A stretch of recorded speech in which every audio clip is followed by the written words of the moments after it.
Mateo capítulo 9. Mateo capítulo 9, versículo 1. El primer libro del Nuevo Testamento, capítulo 9, versículo 1.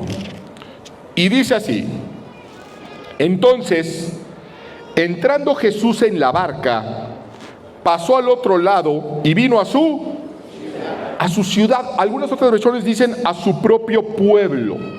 Jesús se sube a una barca y va a su ciudad. Yo quiero hacerles una pregunta, no es retórica, contéstenme. ¿Cuál era la ciudad de Jesús? ¿A dónde fue Jesús? Digo, si no sabe, dígame, no sé, pero no se me quede viendo así. Alguna idea debes de tener de cuál era la ciudad, a dónde fue Jesús, a qué parte. Si yo quiero seguirlo en un mapa, ¿a dónde fue? A Nazaret, a Capernaum, dijeron otros, a Jerusalén. No, hombre, eran bien perdidazos. Vamos a la Biblia, porque fíjense, a Jesús se le decía el Nazareno, ¿no es cierto? También se decía el Galileo. ¿Por qué? ¿Por qué? Porque además, ¿en dónde nació? Entonces ya no entendí, yo era belenita, era nazareno, era Galileo. ¿Qué era? Vamos a la Biblia, ¿les parece? Para eso está la Biblia. Lucas capítulo 2, vamos a empezar por aquí. Lucas capítulo 2, verso 4 en adelante. Dice: y José subió ¿de dónde? De la ciudad de, fíjense, Nazaret, que es una ciudad, está en una región, en una zona que es Galilea. Algo así como el Valle de México, y luego tu colonia. Bueno, pues así es igual. Está Galilea y Nazaret es una de las muchas ciudades que estaban en esa zona, en la Galilea. Bueno, de ahí José sube de Galilea, de la ciudad de Nazaret, a Judea, a la ciudad de David, que se llama Belén. Y ya conocemos la historia, ¿no? La historia del nacimiento de Jesús. Ahí llegan, va por un censo, se le adelanta el parto a María y ahí va a nacer Jesús. En otras palabras, Jesús nace en Belén por accidente. Digo, no accidente, Dios tenía el control de todo, estaba profetizado. Pero ellos no esperaban que Jesús naciera en Belén. ¿Por qué? Porque José y María no vivían en Belén. José y María vivían ¿dónde? En Galilea, en una ciudad en particular, Nazaret, ¿de acuerdo? Ahí ellos estaban en Nazaret y de ahí ellos se van a Belén y ahí nace Jesús. Así que Jesús era betlemita en realidad. Perfecto, así como otros aquí que por accidente nacieron en otra ciudad o incluso en otro país. Creo que por ahí hay dos que nacieron hasta en el metro, pero bueno. Ahora vamos a otra parte de la escritura. Vamos a Lucas capítulo 4, verso 16. Ya sabemos que Jesús nació en Belén, pero vamos al Evangelio de Lucas 4, 16. Y dice: vino ¿a dónde? A Nazaret, donde se había ¿qué? Criado. Y en el día de reposo entró en la sinagoga conforme a su costumbre y se levantó a leer. Así que sabemos por la Biblia que Jesús nace en Belén, pero él no vive en Belén, él no es criado en Belén. Él se va a criar ¿dónde? En Nazaret. Ahí fue donde él fue criado e iba a las sinagogas y ahí predicaba. Ahí creció, de ahí eran sus compañeros de la primaria y de la secundaria. Ahí era donde Jesús jugaba bote pateado y escondidillas. Ahí era en Nazaret, ahí fue donde él se crió. Ahora, volvamos a nuestro texto base de Mateo, donde dice que Jesús subió a una barca y fue a su ciudad. ¿Qué ciudad era esa? Pues no era Nazaret, fíjense. No era Nazaret, es lo que podríamos concluir, pero vamos a poner atención. Mateo no nos dice qué ciudad es, sino dice a su ciudad, y uno, conocedor de la Escritura, dice Nazaret. Sin embargo, Marcos, que va a relatar ese mismo episodio, nos da un dato importante. Vamos a Marcos capítulo 2, verso 1. Él no dice Jesús se sube a una barca y va a su ciudad. Lo pone en estos términos. Dice: entró Jesús otra vez, ¿en dónde? En Capernaum. Así que la ciudad a la que Jesús fue, a la que era su ciudad, era Capernaum. Eso quiere decir que Jesús nació ¿en dónde? En Belén. Se cría ¿en dónde? Pero en algún momento él se muda y va a vivir, y de hecho su centro de control durante su ministerio ya terrenal fue en... Miren, ya aprendieron, sí saben, dense un aplauso. Dense un aplauso. Entonces está hablando de Capernaum.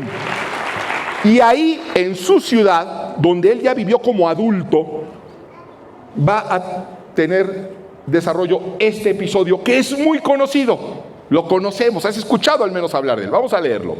Regresemos a Marcos capítulo 2 a partir del verso 2. Dice: e inmediatamente se juntaron muchos, de manera que ya no cabían ni aún a la puerta. Voy a leerlo desde el principio. Entró Jesús otra vez en Capernaum después de algunos días y se oyó que estaba en casa. E inmediatamente se juntaron muchos, de manera que ya no cabían ni aún a la puerta, y les predicaba la palabra. Entonces vinieron a él unos trayendo un paralítico que era cargado por 4. Y como no podían acercarse a él a causa de la multitud, descubrieron el techo de donde estaba y, haciendo una abertura, bajaron el lecho en que yacía el paralítico. Al ver Jesús la fe de ellos, dijo al paralítico: hijo, tus pecados te son perdonados. Estaban allí sentados algunos de los escribas, los cuales cavilaban en sus corazones: ¿por qué habla este así? Blasfemias dice. ¿Quién puede perdonar pecados sino solo Dios? Y conociendo luego Jesús en su espíritu que cavilaban de esta manera dentro de sí mismos, les dijo: ¿por qué caviláis así en vuestros corazones? ¿Qué es más fácil, decir al paralítico: tus pecados te son perdonados, o decirle: levántate, toma tu lecho y anda? Pues para que sepáis que el Hijo del Hombre tiene potestad en la tierra para perdonar pecados, dijo al paralítico: a ti te digo, levántate, toma tu lecho y vete a tu casa.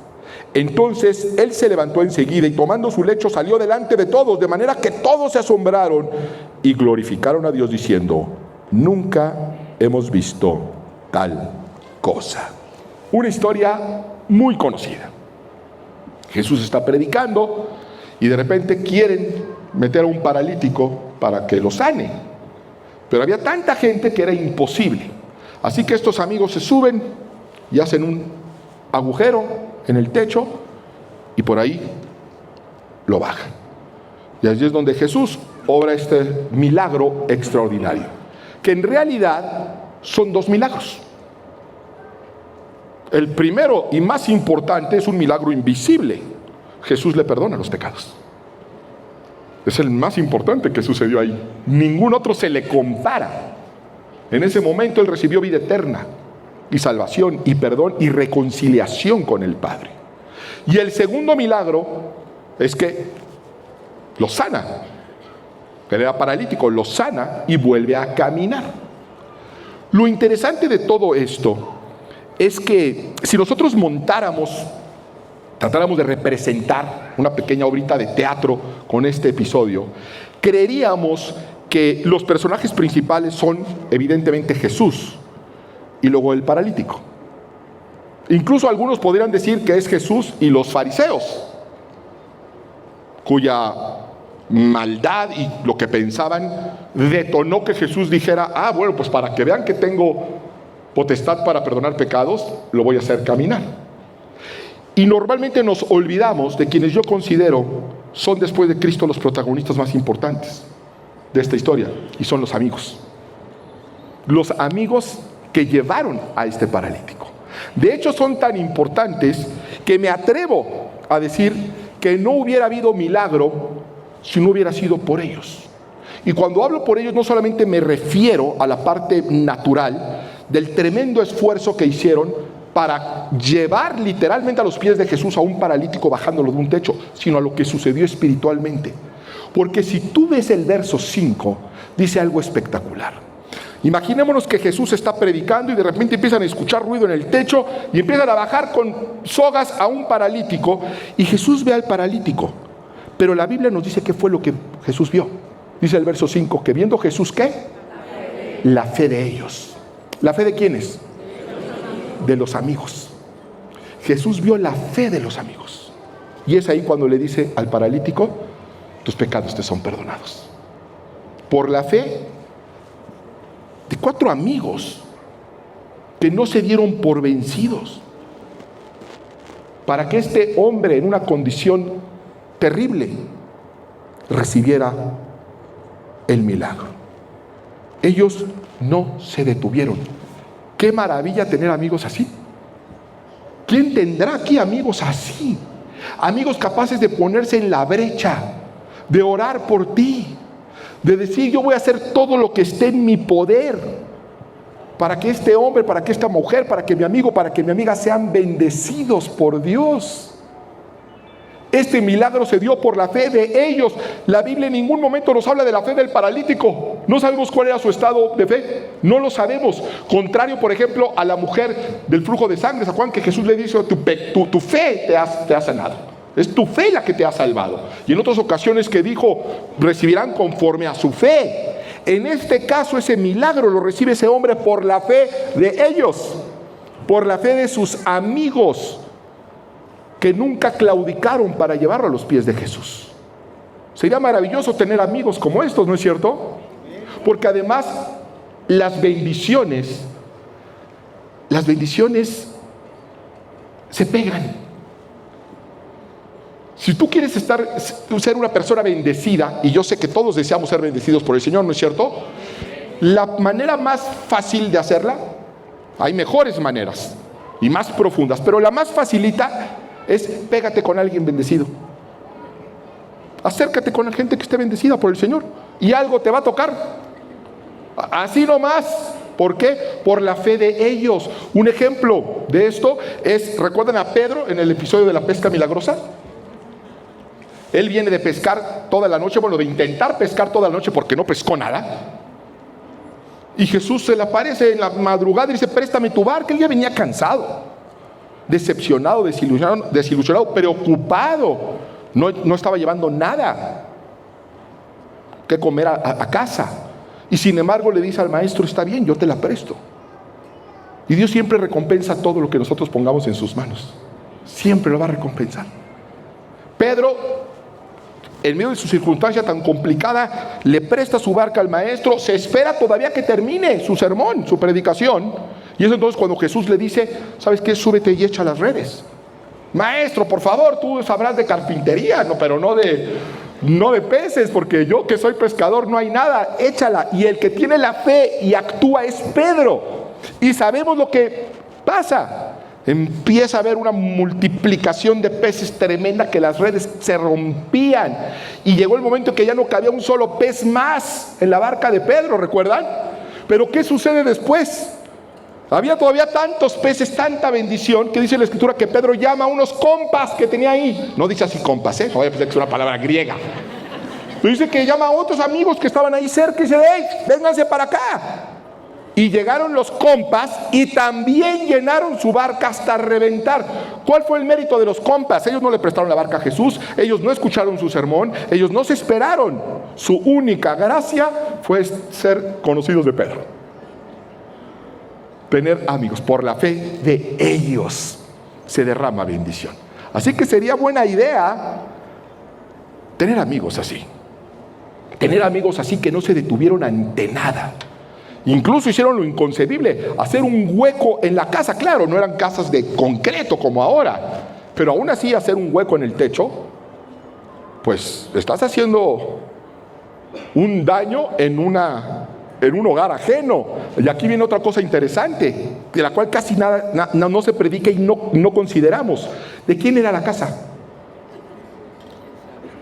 Porque a alguien le hicieron un daño, a alguien le causaron un desperfecto. ¿De quién era la casa? No saben porque no ponemos atención en la Biblia. Marcos capítulo 2, verso 1. Entró Jesús otra vez en Capernaum, en su ciudad, en su pueblo, donde él vivía, después de algunos días, y se dejó saber que estaba en casa. ¿En casa de quién? Pues dígalo con ganas. De él, era la casa de Jesús. ¿Quién se le ocurre hacer un daño en la casa de Jesús?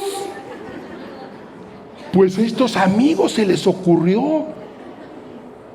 Yo no sé de dónde sacaron la idea de que, oye, ¿no se enojará el maestro? No, es carpintero, lo vas a ver arreglar. Y no se equivocaron, no se equivocaron. Jesús no les dijo: oiga, ya los vi, luego les mando la factura, luego me lo arreglan. No, Jesús lo que vio fue la fe de ellos. Y efectivamente, Jesús sabe reparar los desperfectos que nosotros hagamos con tal de llegar a su presencia. Siempre, siempre. Ahora, en ese tiempo que Jesús, el Verbo, estaba hecho carne, esa fue su casa. Hubo un tiempo donde Jesús tuvo casa. Luego hubo un tiempo donde dejó su casa. Hubo un tiempo donde fue a la cruz, muere, resucita. Hoy por hoy, hoy en día, ¿cuál es la casa de Dios? ¿Cuál es la casa de Jesús? Decimos nosotros, no, nosotros somos el templo del Espíritu. Una cosa es una casa y otra cosa es un templo. ¿Estamos de acuerdo? Nosotros somos templo del Espíritu Santo. ¿Pero cuál es la casa de Dios? La iglesia. Muy bien, me felicitan a su pastor. Vamos a la Biblia. 1 Timoteo capítulo 3, verso 15. Él está escribiendo el apóstol Pablo al pastor Timoteo, pastor de la iglesia en Éfeso. Y fíjate lo que le dice. Para que si tardo sepas cómo debes conducirte en la casa de Dios, que es la iglesia del Dios viviente, columna y baluarte de la verdad. Es la casa de Dios. La iglesia es la casa de Dios, columna y baluarte de la verdad. ¿Y sabes qué? Aquí se derrama bendición. ¿Y sabes qué? Hay gente paralizada. Hay gente imposibilitada de llegar por sus propios medios a la casa de Dios. Hay gente que no va a llegar por su propio pie. Están paralíticos. No estoy hablando en el sentido natural. Espiritualmente están incapacitados.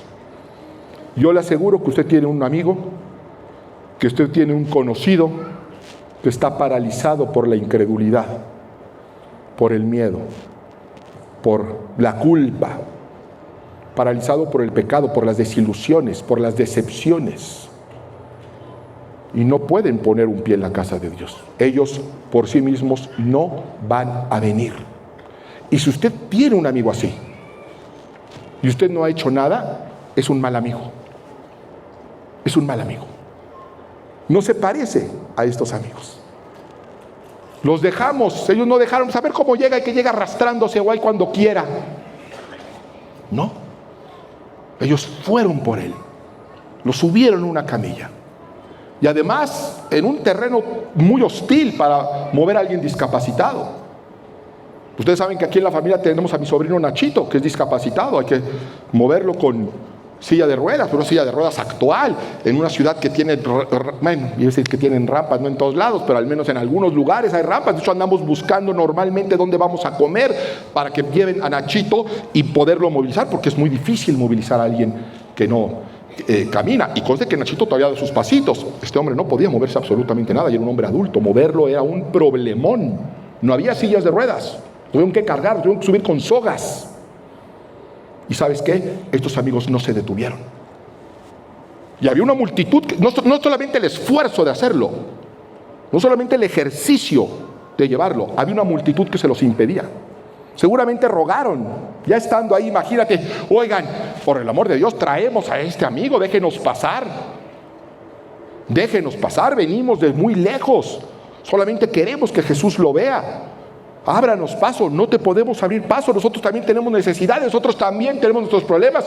Yo traigo también aquí de enfermo, yo traigo a mi suegra a ver si me la libera. Había una multitud que le impedía el paso. Como hoy en día hay una multitud, quizá no de personas, pero sí de razones, una multitud de obstáculos para que estos paralíticos no lleguen a los pies de Jesús. ¿Qué estás haciendo tú al respecto? Ni siquiera sabemos, fíjate, ni siquiera sabemos si la idea fue del paralítico de ir. La Biblia no lo dice. Igual hasta fuerzas lo llevaron. Te vamos a llevar, no me lleven, desgraciados, véngase. Vamos a llevarlo a los pies de Jesús. Una multitud se los impedía. Había muchas razones, pero ellos no se detuvieron y rompieron incluso el techo. Un cristiano debe ser un rompetechos. Usted debe ser un rompetechos. Debemos de ayudar a otros. Debemos de romper esquemas, pero llegar a la casa de Dios. Hay gente que hoy está aquí que le costó romper el llanto, romper relaciones y hasta romper promesas. No, abuelita, yo te prometo que nunca me voy a cambiar de la religión que me enseñaste. Tuvieron que romper lo que fuera necesario para llegar a los pies de Jesús. Haga usted lo necesario. No es que no quiere venir, tráigalo. No, pues que lo traigo a fuerza. Pues no, si no puede a fuerza porque no está más grandote que usted, invítelo a desayunar. Dígale, acompáñame a la iglesia y luego te invito a desayunar. O te acompáñame a un lugar, luego te digo dónde, ya aquí ya lo trajo. Pero sea un rompetechos. No podemos ser ajenos al sufrimiento y a las necesidades de otras personas. Nosotros vamos a pasar toda una eternidad. No quiero que en la eternidad te acuerdes, hijo, pude haber hecho algo por mi amigo paralítico. Pude haber hecho algo por esa persona que por sus propios medios nunca iba a llegar a la casa de Dios. Pero tenía un buen amigo que lo iba a hacer. Rompa lo que tenga que romper. Jesús no se va a enojar. Es carpintero, era tectón. Reconstruye lo que sea, lo que hasta familias ha reconstruido. Y es que hay cosas que solamente se logran con la fe de varios. Hay bendiciones que solamente se obtienen con la fe de varios, no con la fe de uno. Hebreos capítulo 10, verso 25. Esta no es una sugerencia, es una instrucción para la iglesia. Y con un sentido de urgencia, de emergencia. Dice Hebreos 10, 25, no dejando de congregarnos como algunos tienen por costumbre. Algunos tienen esa mala costumbre. Es una pésima costumbre no reunirse.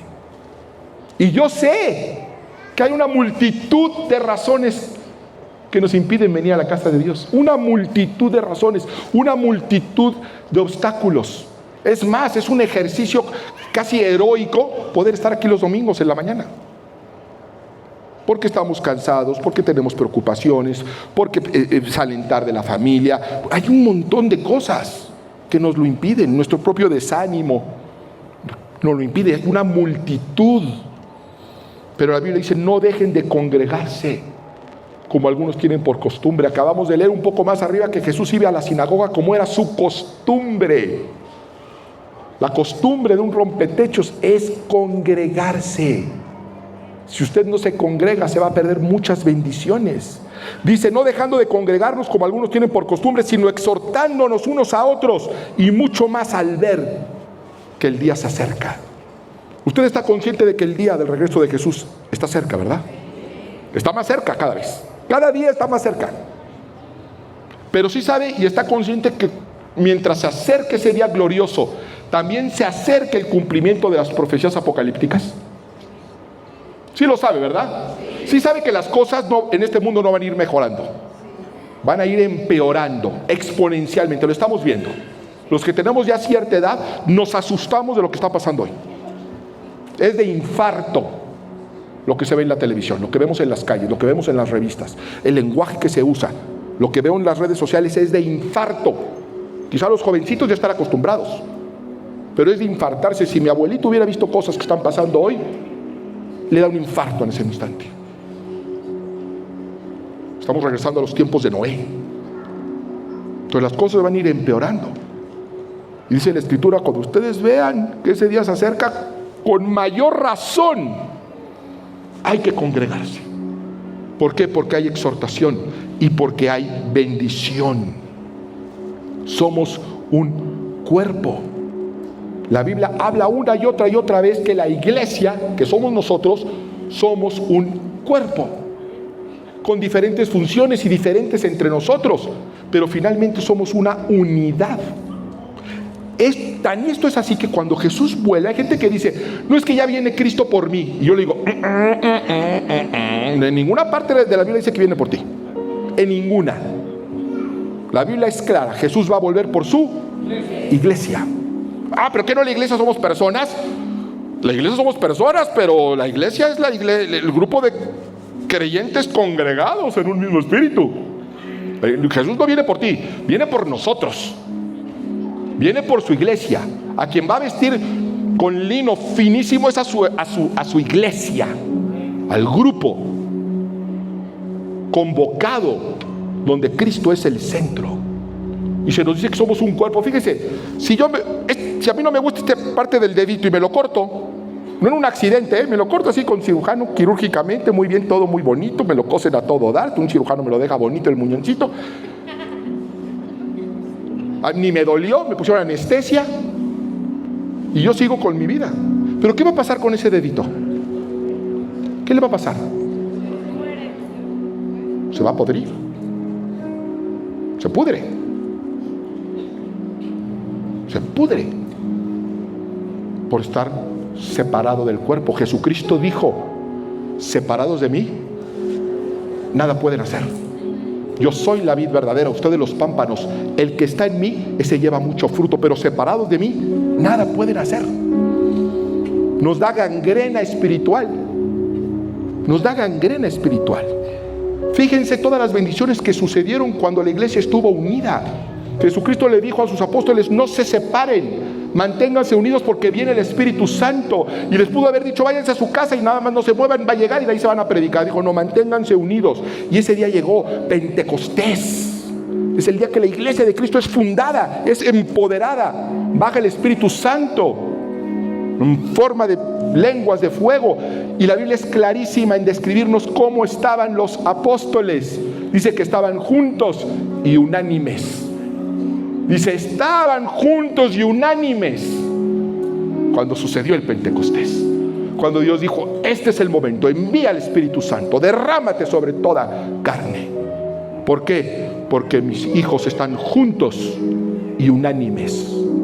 Juntos es reunidos en un mismo lugar, y unánimes puestos de acuerdo en un mismo espíritu. Son bendiciones que se derraman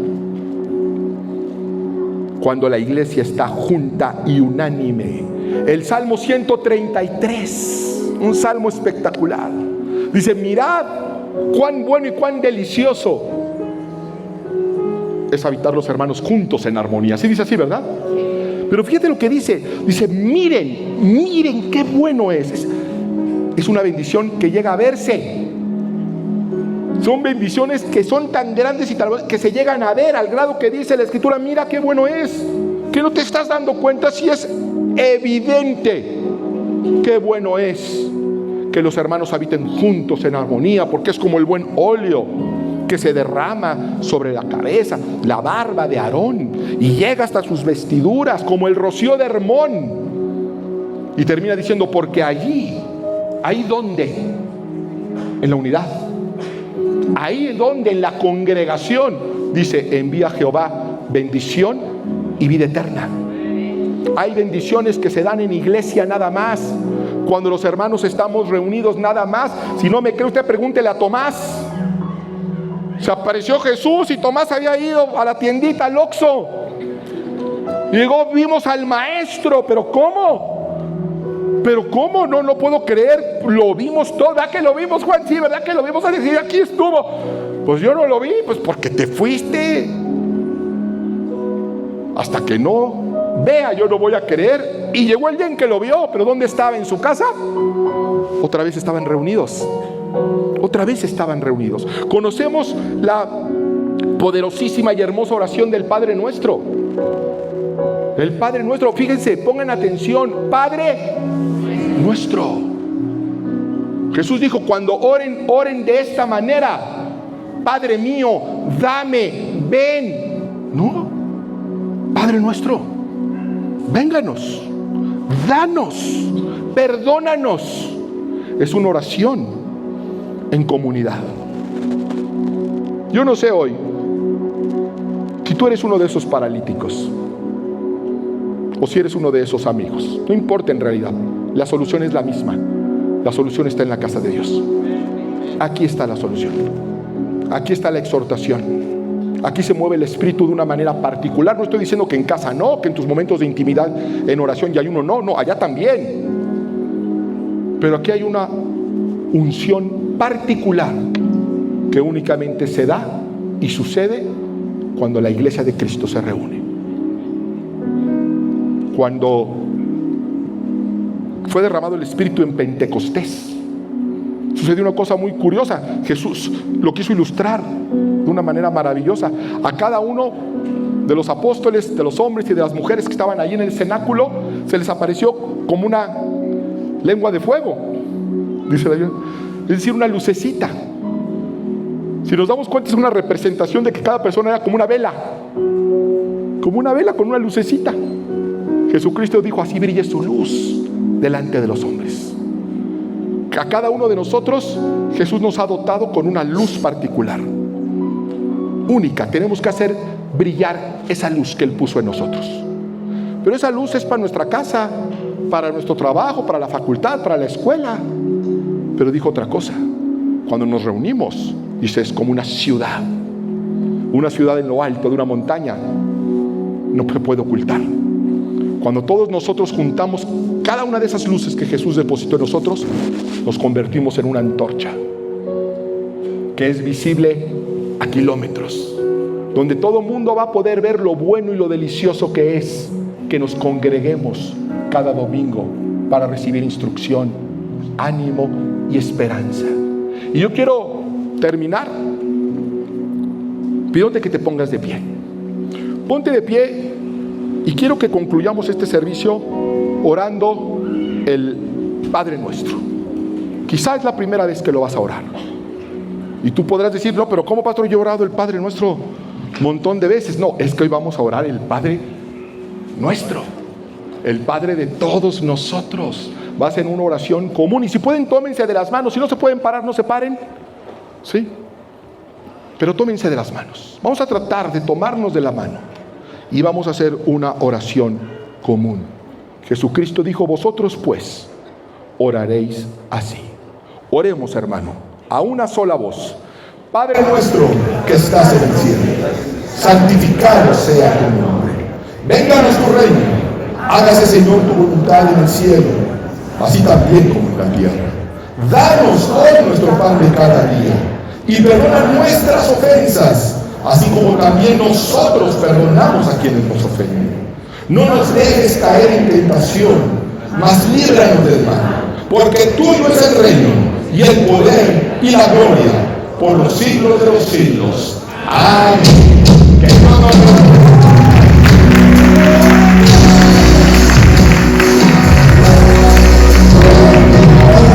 Ministerios Vea con el pastor Mauricio Sánchez Escort. Esperamos que este mensaje sea de bendición para tu vida. Para conocer más, visita nuestro sitio en internet www.iglesiavea.com. Gracias por escucharnos.